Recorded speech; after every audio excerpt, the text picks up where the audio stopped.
over to you, Biniam, and we'll mute. Okay. You muted yourself, Carl. I think you're talking still. That's what I said. I'm muting myself, Blanc. Okay, good. Sorry about that.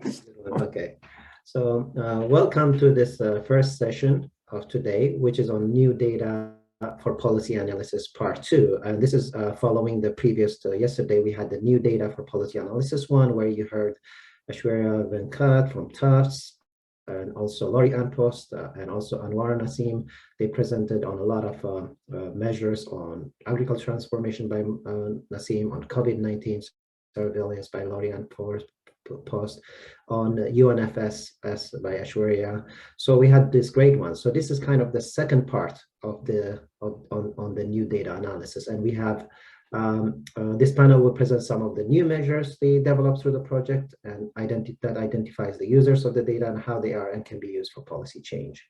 I will do a quick introduction first. We have first Professor Sera Young from Northwestern University, who's been doing this household water insecurity experiences scale, and a lot of her work not only has been published, but also has been adopted for consideration by many development practitioners. So it went beyond research, which is awesome.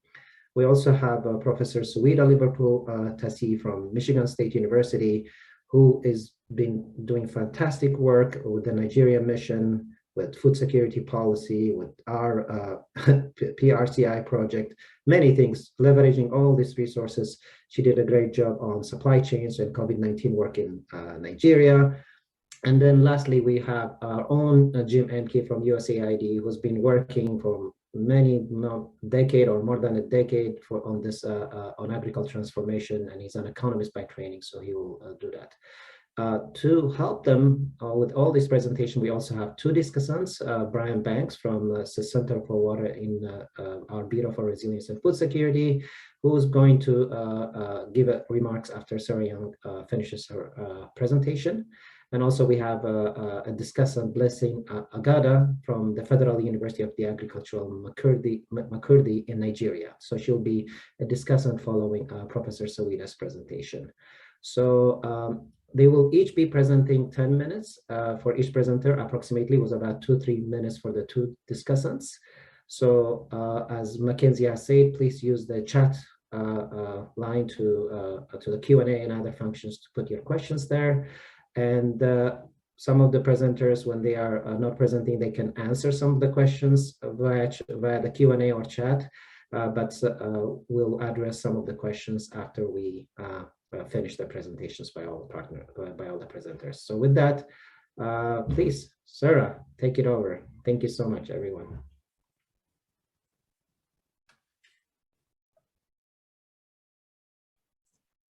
Good morning. It is such a pleasure to be here with you today. So as Biniam warned you, I will be speaking about a new way to think about water and food security. I'll introduce briefly what the work is, and then I'll talk about what we've done with support from the Feed the Future Policy Research Consortium. For those of you who don't think about water security as much as I do, I just wanted to remind you that there are four domains and many parallels to food security. So we talk about the availability of water. Another pillar is the accessibility. Is it there? Can you get to it if it's physically there? We also talk about water. The use, acceptability and use is a third domain, and then stability or reliability of these three domains across time. And we're good at measuring some of these. We measure availability really well. The drinking water ladder helps us to measure the infrastructure for water. Safety of water, there are many lab-based and field-based techniques, but we haven't had this like holistic experiential measure in the water sector. And this is surprising to me because food insecurity experiences, and I should say I'm trained as a nutritionist, food insecurity experiences are the basis for SDG Indicator 2.1, and we measure them using the Food Insecurity Experience Scale. So with this in mind, 7 years ago, we got a group of, I don't know, 30 individuals together to I see there's chat messages and I can't see them while I'm presenting. If just unmute if there's something that urgent. Got together 30 scholars to develop an experiential water insecurity measure. And I'll spare you the details. I'll just say we identified 32 candidate items, and we implemented them in dozens of sites across 8,000 households to really stress test these questions. Would they work in places that are dry, in places without infrastructure, in places with lots of infrastructure, in places that are really wet? And fast forwarding a couple of years, we came up with a 12-item scale. And that scale asks, how often in the last 4 weeks have you or anyone in your household experienced these 12 universal water-related experiences? So not been able to wash your hands because of problems with water, had to change plans because of problems with water. And those responses are scored from 0 if it never occurs to 3 if they often or always occur, for a total score of from 0 to 36. The scale takes about 3 minutes to administer, and we even have a 1-minute brief version. So that's what the scale is. And we've implemented it in a lot of different scenarios that I'll say a little bit about. But for now, what I want to tell you is that we sort of have taken both a bottom up and a top down approach to getting the good word of water insecurity experiences out. And the top down approach has been through a collaboration with my institution, UNESCO, and Gallup, who does excellent nationally representative sampling. And we estimated water insecurity experiences in 31 countries, representing half the world's population. And we did that using the individual water insecurity experiences scale, the IWISE. And that had a couple of advantages. Probably most germane to this conversation is that it permitted gender disaggregated data, and data on water insecurity experiences is really the highest resolution we know of. And so with these disaggregated data, we can start telling governments, telling policymakers what's happening in their country. So I was in Cairo for Cairo Water Week last week, and I could share these data with the Egyptian government of which items are on the IWISE scale are most affirmed. And then wait for the fancy, and then with a cutoff of 12, which is our cutoff for estimating water insecurity experiences, we can see that a quarter of Egyptians are water insecure.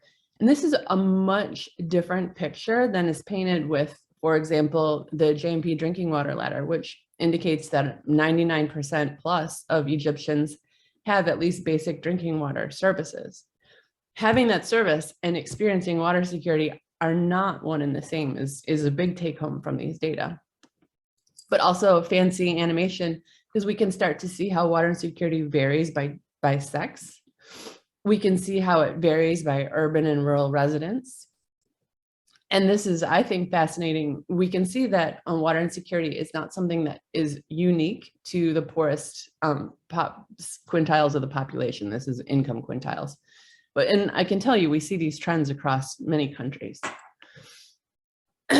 And so we get to talk to governments about this, but I'd like to think that this really informs much of the work that Feed the Future does, or it's at least of interest, because a lot of this touches on food, the connections between water, food security, and nutrition are numerous. And so what you saw here, this is a website, www.agewise.org, and I'm not going to talk you through all the papers we've published, but I will point you to them, and you can see here's just a sampling that there's a lot of ways that water shapes food and nutrition that go beyond agriculture. But agriculture is indeed one of them. So when we think about how water insecurity shapes human health and well-being, the 4 pathways are sort of ag, and then economic productivity, nutrition, health, and resilience. And that it's getting really fun now that the scale is developed. So I told you I would tell you a little bit about the WISE scale, and I'll tell you just a few of the products that have come from this. So peer-reviewed papers, sure, those are important, but I'm much more excited about some of the briefings we've been able to do. And in the last year or two, I've talked to a number of development banks, a lot of UN agencies, and there's a lot of enthusiasm for, this is the UN water decade, and food decade is happening right now. My children are so charming. And there's a lot of recognition that the water and security experiences scale is something that can bridge those two decades. This is just an example of like a handful of the many NGOs I've spoken to. Aid agencies are starting to use this as an important indicator in the grants that they give. Private sector is interested, and then in the US government, I mean, I've briefed the State Department, USA, and the USDA, and a number of congressional staffers, and especially our senators, Senator Duckworth and others are very interested in water. So they're listening. Lots of conference presentations, and I've been lucky to have this work highlighted at them. And in fact, I just learned this week, the WISE scales have been selected for the World Water Council meeting. I don't even know how that happened. I didn't submit anything, but there will be a big presence there in Senegal. The other impacts are that people aren't just talking about it or listening to me talk about it, is that it's getting implemented. The WISE scales have been implemented in more than 48 countries now, and by more than 100 organizations. And I'm so grateful to Feed the Future for recognizing the importance of these and encouraging the WISE scales to be used in the zone of influence surveys. The government of Mexico is just finishing this month with data collection using the 12-item WISE scale, and they put that in their National Health and Nutrition Survey. That's really exciting. FCDO, the artist formerly known as UKAID, has the WISE scales as a primary outcome in several large grants that they've given out. And then UNICEF has taken it up in some of their mixed surveys. So the hard work of scale development has been done, and now we get to have fun and see all of these relationships. And the relationships include relationships with water and security. And this is a busy poster, but just look at the green box. These are data that, if pre-collected in ultimately 8 countries, these are data from 6, you can see there's a strong relationship between being ill in the last week and being water insecure, being hungry in the last week and being water insecure, between food insecurity and dietary diversity. And then these are data from the nationally representative study that we've done with UNESCO and Gallup, and you can see, and this is people in which the food insecurity experiences scale and the water insecurity experiences scale were assessed in the same individuals. And you can see that those individuals who are water insecure are much more likely to be moderately or severely food insecure. So we're looking at putting together a report with FAO and in our group, publishing exactly on these data. So in conclusion, we've come a long way, but there are so many more opportunities. Like these data, these scales can be used to understand the prevalence of the problem, but also not just at a country level, but who exactly is being, as they say, left behind. We can use these to understand the impacts of programs, and Oxfam has done a great job with that, of shocks like natural disasters or infrastructure. And you know, there are various development banks who are interested in understanding what happens to food and water insecurity after we, for example, build a dam. And there are a lot of ways of looking at what the consequences of well-being are for mental health, for physical health. We publish on HIV outcomes. So all of this is to say is that understanding the experiences of water insecurity can, and I would argue should, guide decisions about investment, about advocacy, about policy making, and science in general. And for that reason, you know that we measured water security, insecurity actually, in 31 low and middle income countries in 2020. And what I think that we should be doing in 2022 and going forward is measuring water security in every country and with nationally representative quality. And I would argue we need this for robust policy, and that it should also be a global public good to guide all kinds of decision making. So I've told you about the WISE scales, and I've told you kind of a snapshot of what we've accomplished with support from the Feed the Future Policy Research Consortium. I just want to say how delightful it's been to be able to work with the team and to have the resources to do this work. It's been just fantastic. Thank you very much.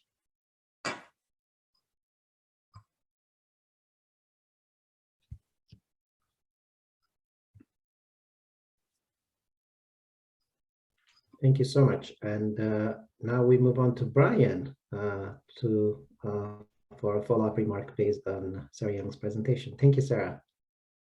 Great. Thank you so much, Sera, for a wonderful presentation as always, and a huge congratulations on your progress.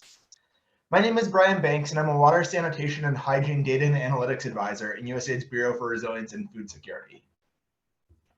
To start, I want to take a second to recognize the success that HWISE has achieved through the tool's incredibly rapid growth.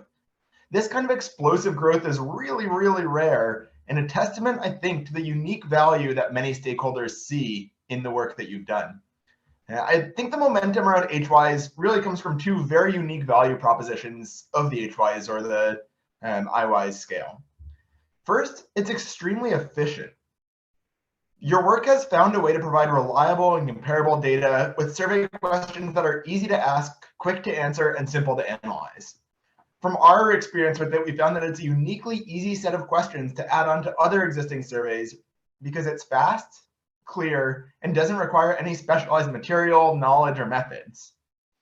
Second, HWISE fills a gap that's been lingering in the water sector for years. While the WHO and UNICEF's joint monitoring program has provided a really robust methodology for measuring physical characteristics, things like physical access, availability, and water quality, there hasn't really been a clear way to understand the softer elements of water services. HWISE provides a really clear path forward to explore the differences between having a hand pump in your community and having water security. This complementary perspective adds a rich texture to the data we've had available to this point, and that's really valuable. The contribution of HWISE is maybe clearest when looking at what we can learn from it. We've known for years about the link between water security at the household level and nutrition and discussed it for years, but the research conducted by HWISE provides some of the clearest evidence yet that water is directly related to hunger, dietary diversity, illness, and food insecurity. These insights provide a critical foundation for greater collaboration between the water, agriculture, and nutrition sectors, recognizing that household food security cannot be achieved without household water security. As HWISE continues to gain momentum, we're interested in the prospect of using the resulting data to optimize programming. In particular, as the data becomes more available, we could imagine using these insights to help target investments where they're most needed, potentially even in contexts where physical water availability has been addressed, but HWISE shows that other constraints limit access. You gave a great example of this in Egypt. Additionally, the WISE scales provide a new way to understand the impact of water security programs by going beyond changes to the physical infrastructure, but to actually systematically learn from changes in the household experience. These are all really exciting prospects, so we wish all of the best for your goal to be monitoring this everywhere, and we look forward to seeing where this effort leads. Thank you so much for your work and for your presentation today. Thank you so much, Brian and Sera, for this great presentation. And Sera and Young, for example, you have a question from Keith Bugler, so you can keep answering via chat if possible. Meanwhile, let's move on to Professor Saweda's presentation. Saweda, take it over.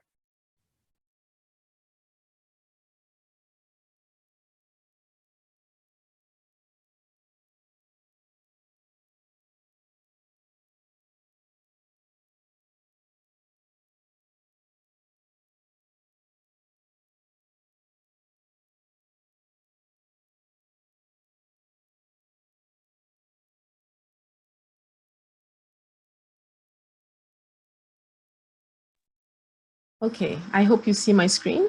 Okay. Yep, it looks great. Okay, perfect. Thank you.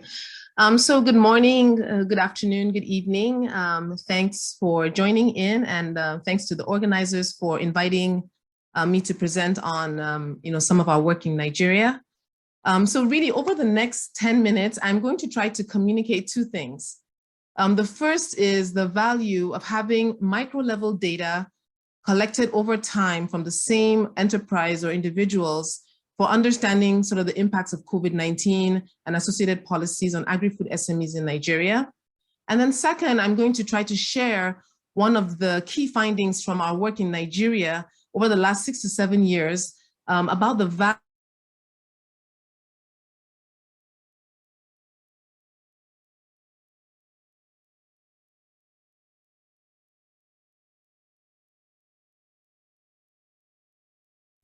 Did we lose Saweda or it's just me? No, Hello? she I can't. frozen. Nothing. It might be her internet connection. Okay, All right, let's just give her a minute to come back. okay.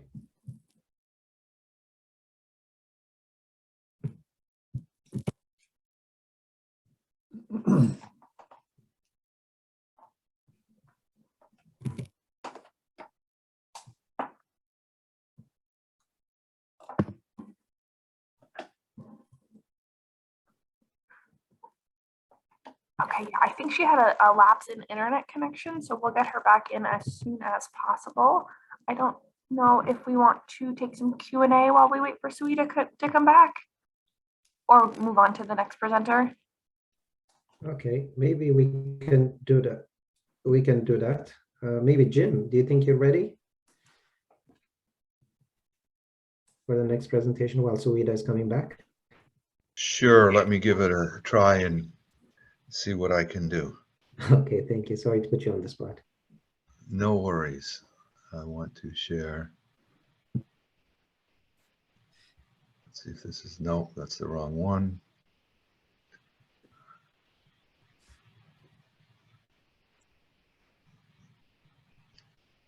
It's going to take me a minute to get the right ones up, Biniam. No worries. Technical difficulties.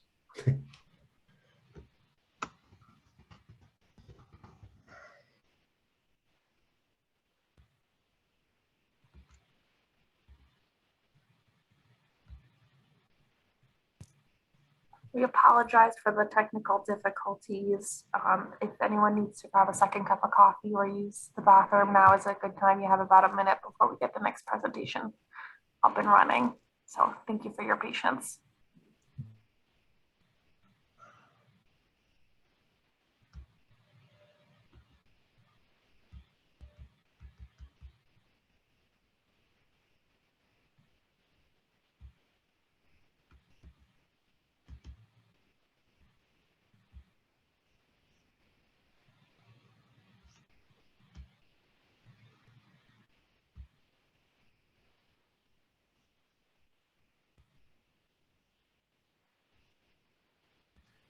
I'll just answer Louise the question. Yes, they are planning to record the recording of the meeting, and presentations will be sent after the meeting ends. I'll send it to you. Don't worry. Yeah, I got your email.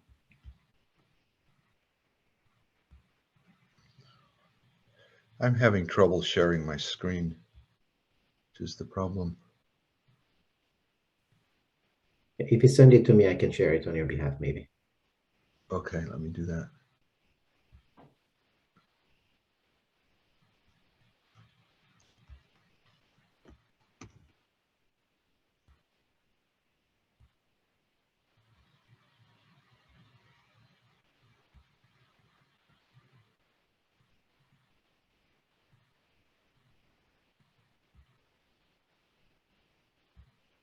Okay, it's on email to you, Biniam. Recording in progress.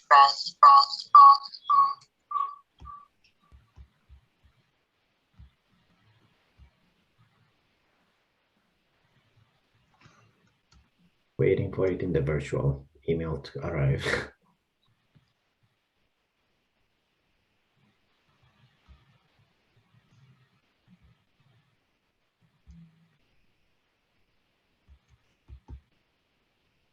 And my computer seems to be locking up for some reason.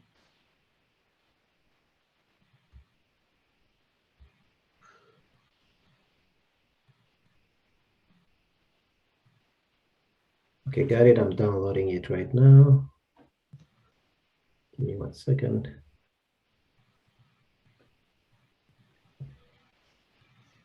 See if I can.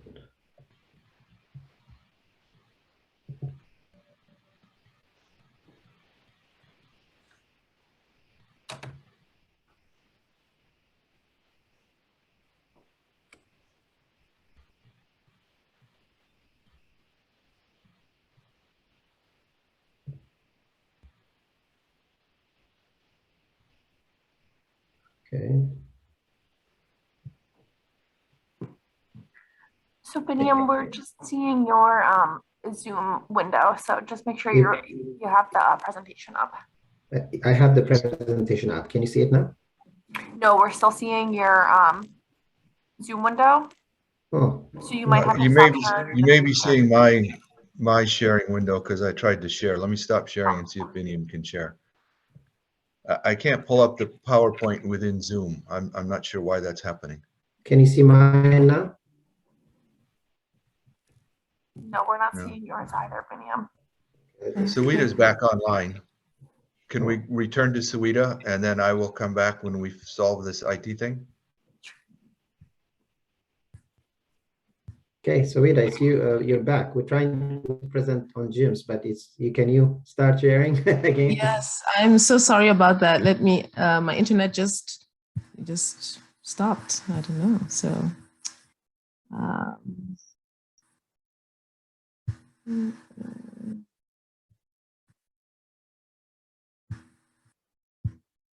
okay. So do you see it now again? Saweda, I have your presentation. If you want to just focus on speaking, I can share your presentation. That might help your internet. Okay, well, so the challenge is that there are a few updates to it. I don't know if that matters. Why don't we go, let me proceed. And if my internet stops, then we can just move to yours. Is that okay? Okay, that's fine. Okay, thank you so much. Okay, so can you all see my screen again? So we're just seeing your desktop. So just make sure you're sharing your PowerPoint. Okay.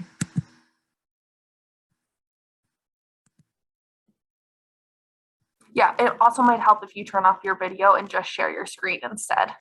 Okay, perfect. Let me do that.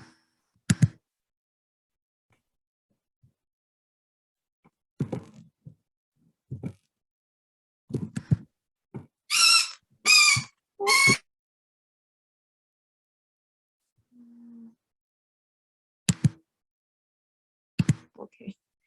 Okay, so so good morning, good afternoon, good evening again. Sorry about that technical hitch. I will just proceed quickly to from where I stopped, where I was trying to say that I'm hoping in 10 minutes to communicate two things. One is the value of having micro level data from the same individual or enterprise over multiple periods to understand the impacts of COVID-19 and associated policies on these agri-food enterprises in Nigeria.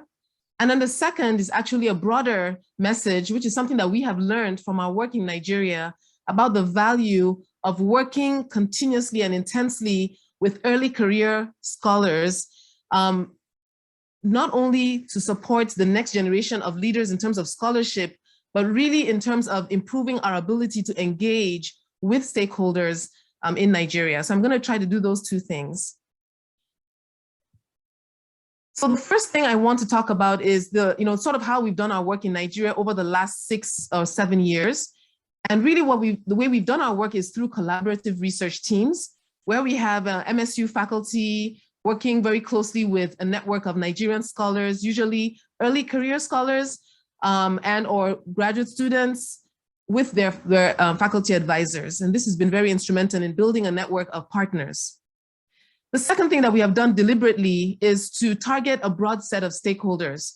So oftentimes we are trying to influence policy to improve the environment, working environment for smallholder farmers and or agri-food SMEs. And so we always look for messages coming out of our research findings that could be directly relevant to policymakers, but also to these extension agents, farmers, or agri-food SMEs. And then the third point here is that we have really been very fortunate to have been able to work with a great team of partners supported by multiple funding, largely from USAID, but including other donors. For example, the Nigeria mission funded the Nigeria Agricultural Policy Project that has been instrumental in enabling us to intensively focus on a cohort of young scholars who have actually been able to come to MSU and be intensely trained and mentored on research methods and on research in and for Nigeria. We've also gotten a lot of work done through the support from the Rutgers Consortium, as well as the broader food security policy and other donors. So we've done research on many different topics, but for illustrative purposes, I've just picked one, which I think is very important for sort of the ability we've had to contribute to conversations about food supply chains related to COVID-19, but then also to sort of demonstrate how we are working with these early career scholars. And then hopefully you'll hear from one of the early career scholars who's working not exactly on this specific issue, but one that has had a much more longer term time frame versus what we're doing kind of more currently with the COVID-19 work. So more specifically related to COVID-19, one of the areas that we have been working in Nigeria is really trying to understand and communicate the complex nature of food supply chains and the importance of taking that complex or having a clear understanding or a better understanding of the complex nature within which food supply chains operate in a country like Nigeria. So a lot of times researchers and policymakers are focused on smallholder farmers upstream or consumers downstream and pay less attention to important actors in the midstream of food supply chains like the traders and the agro-processors who are instrumental for the prices that farmers are going to get or the quality and the price of food that consumers are going to get. And another set of actors that are often hidden from the policy debates and also from a lot of the research are the third-party logistics like transportation or issues like materials and labor supply chains, which are actually instrumental for the efficient operation of the food supply chains that we might traditionally look at, which are more of the vertical ones, for example, from input supply up to down to consumers. And so one of the work that we did was leveraging on micro-level data that we collected using stack surveys in Nigeria between 2017 and 2018, and where we found out that a lot of the dynamism and also a lot of the activities happening in the midstream and the downstream of food supply chains wasn't really well understood or even recognized by a lot of those we worked with and also with some of the policymakers. And this became quite apparent or more apparent when we looked at some of the COVID-19 policies in the early days of COVID-19 and the impacts that they had on agri-food SMEs.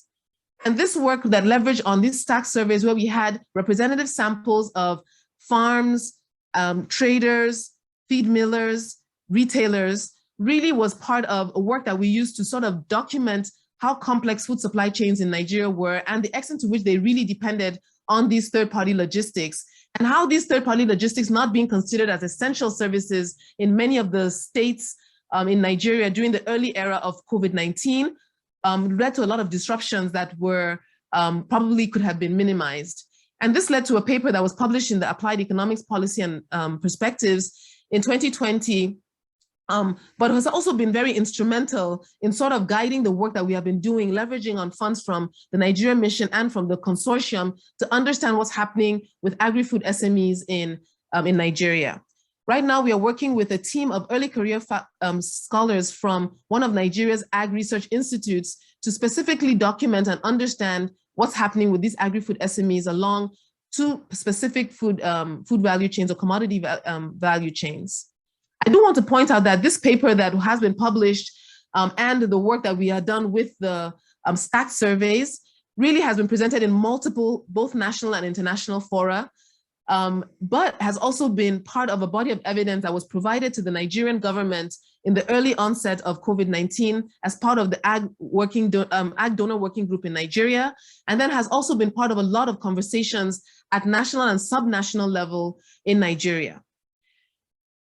So now I want to talk about really the work that we've been doing with micro-level data collected at state level in Nigeria to understand the impact of COVID-19 and its policies on agri-food SMEs along the fish and poultry value chain. So over the last 2 years, we have been working with our team to collect data from a sample of about 500 actors along the poultry and fish value chain in Nigeria. And we have been collecting information monthly using phone surveys. And we've collected data from them from February 2020 monthly up until October 2020, information on their business operation, number of days that they're operating, the cost of their inputs, the challenges that they faced in their businesses, decisions about their inputs, the volumes of sales. And we collect this kind of information that's not too long of a survey monthly from February to October. And then we also have gone back and we have just recently concluded data collection from the same SMEs for 2021. And there we're trying to understand how these SMEs have sort of adapted in the more medium term. We're looking at who has survived and who has not. And for those who have survived, how have they adapted? So these are two micro-level data sets from the same enterprises being collected monthly that has been very instrumental in several state-level findings that we think are really important in a country like Nigeria, where you can't only use nationally representative data that gives you a broad sense of what's happening, but it's important to also have state-specific information that can present or demonstrate these findings within a particular context. So we have several states that had different implementation of lockdown policies. And some of the preliminary findings from our analysis of the 2020 monthly data at state level shows that one, states that had these severe lockdowns that disrupted movement significantly, such as Abuja or the Federal Capital Territory, we see a clear direct impact on operations in terms of the number of days that they operated. But then what we see that's interesting is that there is some sort of a return or a bounce back by these firms in later months when we look at July, August, September, and October. But this bouncing back or this resilience, which shows that these firms are resilient, but this resilience actually varies by scale of operation and the gender of the owner of the business. So we're seeing that the larger businesses are more likely to bounce back and resume to operating at pre-lockdown levels, whilst the small scale businesses are more likely to have gone out of business or have resumed but at a lower scale of operation. Similarly, we're seeing that the female-owned enterprises tended to have bounced back, but at a lower level or more likely to have gone out of business over those months in 2020. We also see some interesting patterns in terms of gender use of labor during the lockdown period. One thing that we see is that in those states where they had these severe lockdowns, consistent with the Nigerian government policy, businesses that were upstream were less affected by the lockdown in terms of their business operations, but they still face significant impacts on their operations due to the fact that they faced challenges accessing lateral inputs coming from lateral supply chains like their materials or the labor or the third-party logistics like transportation. We're also seeing a lagged effect where we're seeing significant reduction in the volume of sales due to lower demand for their products and also a reduction in their scale of operation post-lockdown in the later months. Interestingly, we find that even in states where there was no restrictive lockdown policies, but where these states were connected to some of the states that had lockdowns as sources of their inputs or as their markets, we see some indirect effects. So a state like Oyo State in Southwest Nigeria is a good example. It's located in Southwest Nigeria and they didn't have a lockdown, but it's also very close proximity to Lagos that had a lockdown, as well as Ogun State that also had a lockdown, a severe lockdown. And what we see is that if we look at the business operation in terms of the number of days that the businesses operated, there was no effect in Oyo State. Firms were consistently operating between February and October. But when we look at their volumes of sales and the probability that they faced a challenge, those are peaking in a very consistent manner with the months of lockdown in the neighboring states. When we look at the challenges that they faced, we're seeing that significantly they faced challenges accessing their inputs. For example, feed and maize for feed coming from the north, where there were some states that had lockdowns, was a major challenge. Another challenge was the ability to sell their products in markets like Lagos and Ogun State, which were also important markets for some of these actors. So we see that where their supply chains were configured and had dependence on other states, we're seeing this significant negative effect on business operations. Another finding that is coming that is extremely consistent across all the study states is the fact that the receipt of government assistance was non-existent. So we don't see any of our approximately 500 enterprises receiving any support from the government. But what we do see is that for the few that received some assistance, it came from their social network, their families, and their friends. So this is really fresh work and fresh data that we've been collecting over the last 2 years. So right now we are finalizing these state level policy notes, so non-technical presentation of this data using descriptives, largely descriptive statistics to disseminate at the state level. And all of this is being led by our early career scholars at these National Ag Research Institutes. And then we are supporting them as MSU faculty, Tom Reardon and myself and Ben Belton and Liverpool-Tasie, we're all working with them. And we're also working with a set of scholars who had come to MSU under the USAID Nigeria Mission funded project. We also have a journal article in preparation that is being led by one of these earlier career scholars. And we also have some upcoming dialogues over the next couple of months with policymakers to share these state-specific results, which we think are really important to bring in the state-specific context, which will allow the policymakers to see how the food supply chains of their key commodities are actually dependent not only on these lateral supply chains within their state, but actually have links to the supply chains in other states. So we think that the relevance of this work is really showing us that having micro-level data that monitors these SMEs and their activities over time can really be informative on how these firms are adapting, and can also be very important for supporting evidence to go into ongoing policy conversations. So this is the first point I wanted to make about the value of having micro-level data to understand the impacts of COVID-19 and associated policies. And then the second point I want to just stop with is this idea of the value of having a network of scholars on ground who can then not only carry on the work that you are doing in your absence, but actually improve the effectiveness of your ability to engage with stakeholders. So under the USAID Nigeria funded program, we're able to bring 13 young Nigerian scholars, master's and PhD students, and their advisors to Michigan State University. In addition to training, these scholars were mentored for multiple years on research methods as well as on engagement. They have gone back to Nigeria, and they are a key part of the ongoing work that we're doing in Nigeria.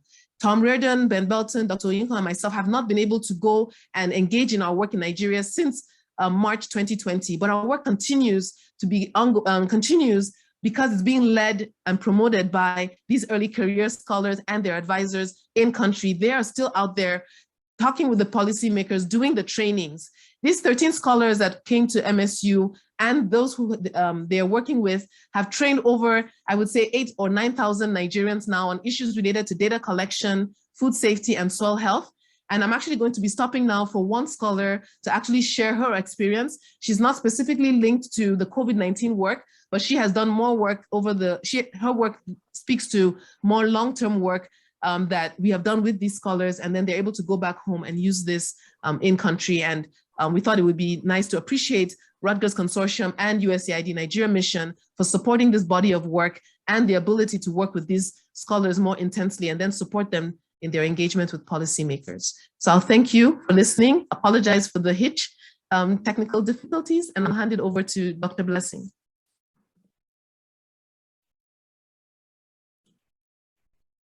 Good afternoon. Hi, greetings from Nigeria. I'm Dr. Blessing Agada from the Federal University of Agriculture, Makurdi, and I'll just be following up on what my lead investigator has spoken about at the broader level of our impacts, even after we have returned back from Michigan State University.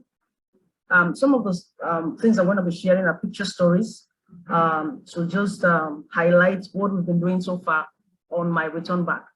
But before I will say the returning back, I want to mention a few things prior to my coming to Michigan State University. Working in the field as a soil, because my specialty is soil and water management, soil physics specifically. And we usually do field collection of data, experimental field research and all that. Once you've done that, the tendency to want to do your research, to do the statistical analysis of that data that you've collected was never there. So I had no knowledge of any of the software. Joining the Nigerian Agricultural Policy Project from 2017 has changed my perception to data collections, analysis, as well as preparing policy briefs. That I'm going to give full credit to Professor Saweda and the team at MSU. So the picture stories here are some of what we've been doing, training staff, faculty, students, and even M&E personnel of Ministry of Agriculture on R. Our programming language was one of the open source web packages we were exposed to while at Michigan State University. And returning back, we have taught both at the academia and at the ministry level, over 200 of these people, and still counting. With regards to technical skills, we have trained 1,100 personnel, both at farmers, extension agents, students, and faculty members. And it's still ongoing also. So both of the things that I learned, one of them is the Land PKS mobile app that was used to get on-the-spot assessment of soils. Normally, we don't have our farmers back here testing their soils. And even if you get them to test, you have hitches at the level of the laboratory. Either you don't have light or there's the machine that is faulty and all that. But with this mobile application, we've been able to train both extension agents and farmers, students, as well as faculty members on how to use these applications and then improve on their level of the physical, because emphasis has been always on the soil productivity with respect to inorganic fertilizer, but we were trying to change the status to make people make policy in towards the direction of physical properties of soil as it affects productivity. So we are working on the soil productivity index right now that stems from soil health, and leaving the point where it's just testing for soil fertility that you might have to retest after 3 to 5 years, as research and literature shows. But when you come to the level of productivity, you have a stability, and you can find out what the potentials of these soils are on the scale of 0 to 1. And when you know where you are, you can then work towards perfecting or improving the soils, as it were. Ma, the next slide, please. Prof, please, could you help me with the next slide? So, yeah, so these are picture stories of the trainings of R specifically. We have gone to 5 universities to train faculty, graduate students on the use of this open sourceware package. And it has been Dr. Blessing, just want to, because we don't have as much time for Jim's presentation. So if he can be a bit faster, that we'd really appreciate it, because of technical difficulty. We have to end at 9:30 and we have one more presenter. So do your best to finish. I'm rounding up. Yes. Apologies. So I'm just showing yes, the pictures of the art training. Those are 5 universities and over 3 ministries we have gone to, both at the state and the federal level, to get them to understand how to use this package to inform policing. And then on the next slide, the soil productivity index that we are working on, teaching farmers on using this app and informing policies around fertilizer use. So it's not just using the inorganic fertilizer, but bringing into context the soil physical properties so we can improve agricultural productivity. We want to say thank you to the Nigerian Agricultural Policy Project. Students also, these are students with me and the MNE, over 800 students. Those are the slides of students taught how to use this app and to also improve on their data analysis. So we'll say thank you to NAP, and thank you for listening. Yeah.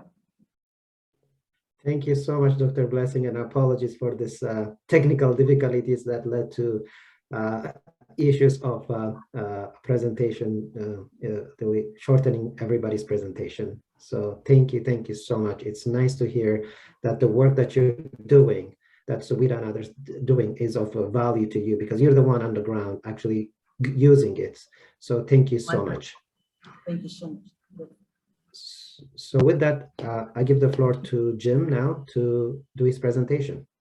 Jim, please take the floor.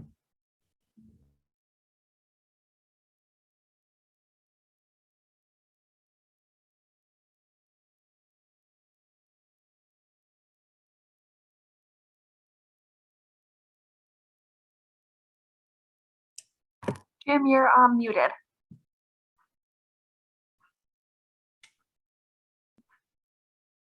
Unmute, Jim, unmute.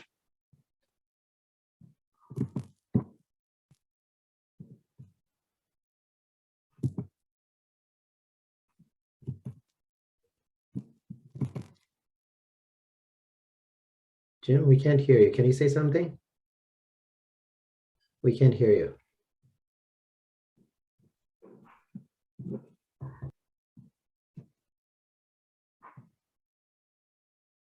All right, we were hearing you before. Give me 1 moment. Jim, you just might have to check your speaker settings. There we go. Okay. Okay. No, there was an issue with the screen sharing there. Can people see the slideshow? Okay, thank you. So I'll talk about a novel measure of developing country. I'll just hit the highlights. This is joint work with the people you see there. Next, please. So I'll quickly cover these 3 points: motivation, methods, and results. Next, please. So the motivation is that we are asking and supporting countries and missions to do policy systems change, to do work that actually changes policies and the underlying policy systems. But we don't have any good ways to measure the policy systems change. We don't have any good ways to measure the capacity that countries have in order to induce policy systems change. We looked around for metrics that were available in the literature, and they all suffer from the mashup problem, which I'll talk about momentarily. And so our objective was to develop a new measure that quantified policy systems change. And specifically, we wanted a measure of policy readiness, the ability, willingness, and capacity of a country to formulate and implement policy change. Next, please. So when we looked at the existing measures of policy readiness, they typically combined a bunch of other indexes which had different units. So the canonical example of measuring, of combining apples and oranges. So you would get percentages combined with days, with dollars, with everything else, and just put together and presented on like on a 1 to 100 range as a unitless measure. But they aren't unitless in the sense that percentage is unitless. They're just unitless because people couldn't add the units together and make sense of them, so they just said that there weren't any units there. And so there are significant statistical properties that are lacking in that type of approach. So we wanted a statistically valid measure that we could use for comparison across countries or over time. And so that's what we tried to develop. Next, please. So we had a unique data set. We had from each country a list of prioritized policies that the mission had put together with the country as the key policy priorities to enable an agricultural transformation. So for example, in Rwanda, it was to adopt and mainstream into the national plan the fertilizer privatization roadmap that was developed by IFDC. So it was those sort of specific policy actions and that the mission's committed to supporting countries on. And then we had a report from each of the countries that on the progress that were made on those priorities. So it was that progress report that we're using as the basics of the data. And that progress was put into 4 categories: on hold, behind target, on target, or completed. Next, please. To that, we applied rash modeling. Rash modeling is essentially the same thing that goes into the food insecurity experience scale and the water insecurity experience scales that Sera talked about. And as a scale, it is statistically valid across countries and over time. So the question is, if we apply that to our data, do we get results that make sense? Next, please. So here are the results, and I won't go through these in detail, but I want to point out 2 or 3 things.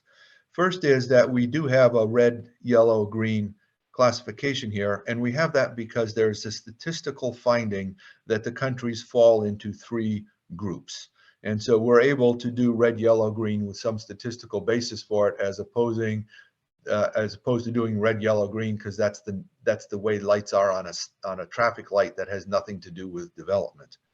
The second thing I want to point out is that there's a bunch of stuff across the top, so that there are more that are not listed in this table. So there are a bunch of measures that talk about the statistical validation of the process itself.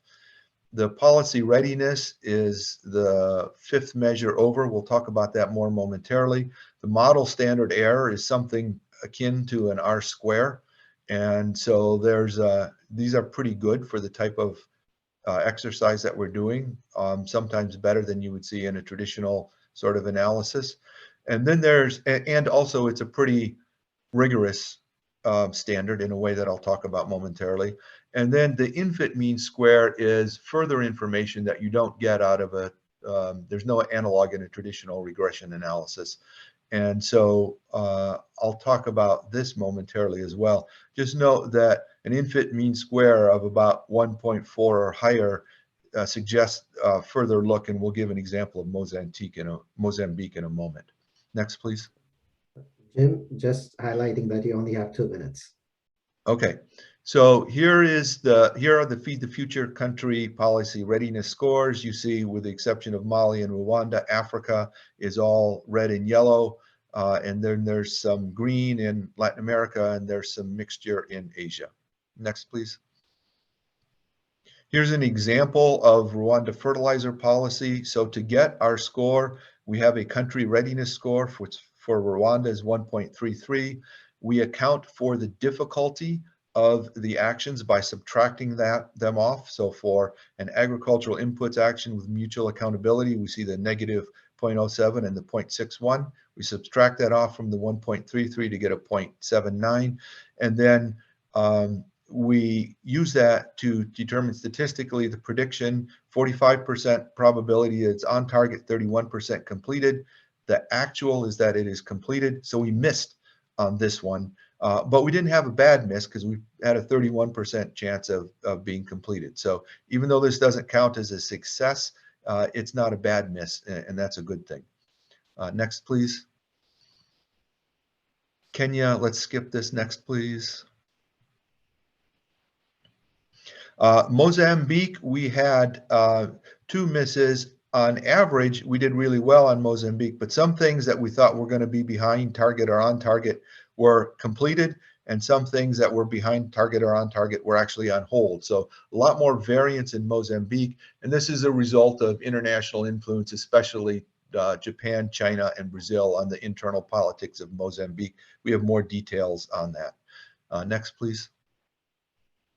So the conclusion, big conclusion, is that the country policy readiness scale works, that it has both face validity and statistical validity. And in the interest of time, I'll just leave it there. Thank you. Back to you, Biniam.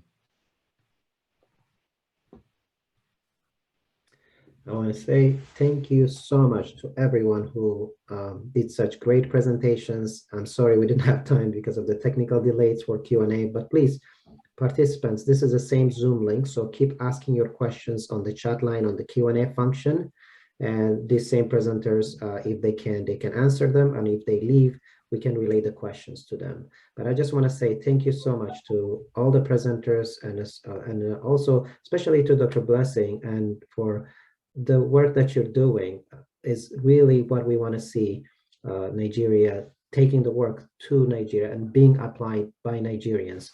Is what we want to see, a lot of the research getting into the hands of the people who can use them. So with that, I want to say thank you to the organizers, to Carl, Anwar, Rutgers team, and everybody. And I will be giving you the floor, Carl, to take it to the next session. Thank you so much.